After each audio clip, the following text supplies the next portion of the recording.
The state medical examiner says the cause of Sydney Sutherland's death was multiple blunt force injuries. Back on August 19th, Sutherland was reported missing after going on a morning jog in Jackson County. Her body was later found north of her home. The manner of death ruled a homicide.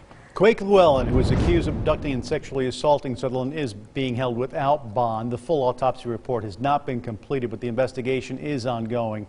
When we learn more about this, we'll pass it along to you. Thanks for joining us tonight. Everyone's staying up a little bit later after the NFL kickoff. I'm Bob Clausen. And I'm Laura Monteverdi. Back here in Little Rock, a woman says she is rethinking her running trail after a thief stole everything in her car when she took off. Police say it happened yesterday off Repsamen Park Road. Our Hunter Hoagland is following this story. He talked to the woman who says not only did they smash her windows, they smashed her sons as well. She says the whole thing was a mess. You can still see the glass out here left over from the broken windows yesterday. Now I talked to Michelle Hitt, who says the thief stole their debit cards and racked up hundreds of dollars. My purse, my wallet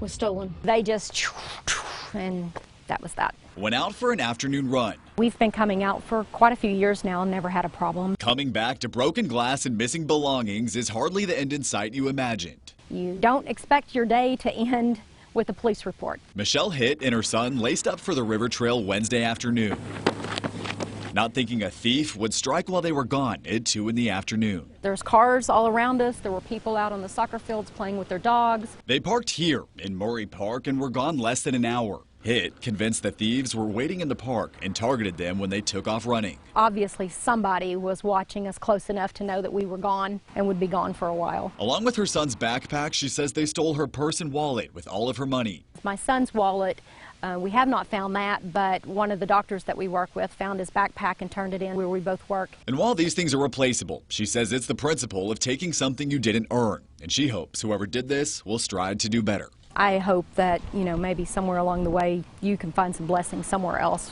but this is not it. Of course, Little Rock police are investigating this tonight. They tell me they're encouraging folks to park somewhere visible and to move those valuables out of plain sight. For now, in Little Rock, I'm Hunter Hoagland. Back to you. To the coronavirus pandemic, after 143 daily COVID press conferences from the governor, tomorrow will be the last daily update. The governor said starting next week, the updates will be weekly or as needed. Today, the state added 468 cases and 12 additional deaths. Governor Hutchinson says he still plans to have daily meetings with Dr. Jose Romero, but he plans to move the press conference updates to a weekly meeting. There were also questions today about Bob Woodward's new book and accusations that President Donald Trump downplayed the virus. I've never been told in any of my meetings to minimize the concern of the virus. The presentations from the Vice President, the Coronavirus Task Force, the Vice President makes comments that are very straightforward as what we're doing, and then it goes through the medical professionals and our public health experts. A few Arkansas schools are also switching to virtual classes due to the pandemic, including a third grade class in Fordyce and Tuckerman High School.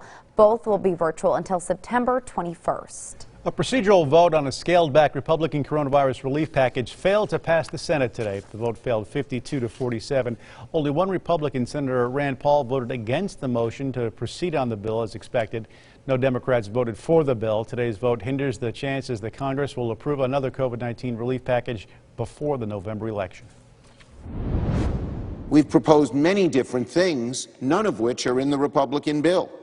My Democratic colleagues should stand up and tell the American people which elements of our multi-hundred billion-dollar proposal they actually oppose. The failed measure contained additional money for small businesses, coronavirus testing in schools, and $300 weekly enhanced unemployment benefits. It did not include a second round of stimulus checks for Americans. A lawsuit has been filed against Saltgrass Steakhouse. It comes months after this video went viral. In June, a Little Rock couple says they were sitting at the bar when a group from Louisiana wanted to sit near them. They say the manager asked them if it was okay to ignore the state guidelines and let them sit there. The couple declined, which led to the argument. In place, and the mayor, the governor puts a policy in place to help all of us be safe and get back to a normal place. When we go out and patronize a business, we expect the business to operate in that manner. The lawsuit claims the manager shifted responsibility of enforcing the state's COVID-19 guidelines. A Saltgrass spokesperson says the couple and lawyer are trying to extort them out of $2 million and refuses to compensate individuals for a fight that began and ended with their violent acts. Meanwhile, a Hot Springs woman was arrested after police say she got rough with officers who were trying to arrest her. According to a report, LaDonna LaCour was acting erratic Tuesday morning at an Easy Mart. Police say she then got aggressive. We're told after trying to put her in a patrol car, LaCour kicked an officer in the face. She later admitted to taking meth. LaCour faces 4 different charges, including battery. The Conway County Pet Store continues to put their facility back together after an EF1 tornado left much of the area in a twisted mess a week ago. Severe weather turned over dog houses and ripped apart kennels at KC Pet Rescue. Employees here were left to salvage what was left. A lot of the stuff won't be covered under home insurance there. Some dogs did run off, but all of them are now back and they're accounted for. Meanwhile, donations are up, and that's great news. Amazing to see that we do have a lot of support. Because if it wasn't for the support, I don't know if I could have ever put the heart into rebuilding, because it was just like I give up. When I saw it, it was just like a total disaster. But don't you give up. The rescue is still accepting donations and volunteers. For more information on how you can help, it's simple. Just go to our website, KARK.com. If you're looking for a new job, tomorrow may be your lucky day. The Little Rock Workforce Development Board and Central Arkansas Human Resources Association are holding a virtual job fair. The goal is to hire hundreds of new employees. The event will be held from 10 to 1, and once you register, you'll be able to navigate job openings, chat with potential employers, and even apply for jobs. For more information, just head over to KARK.com. Alleged price gouging in a pandemic. That's what one Arkansas couple says is happening to them, and they say the mayor is in on it. Hear what both sides have to say coming up.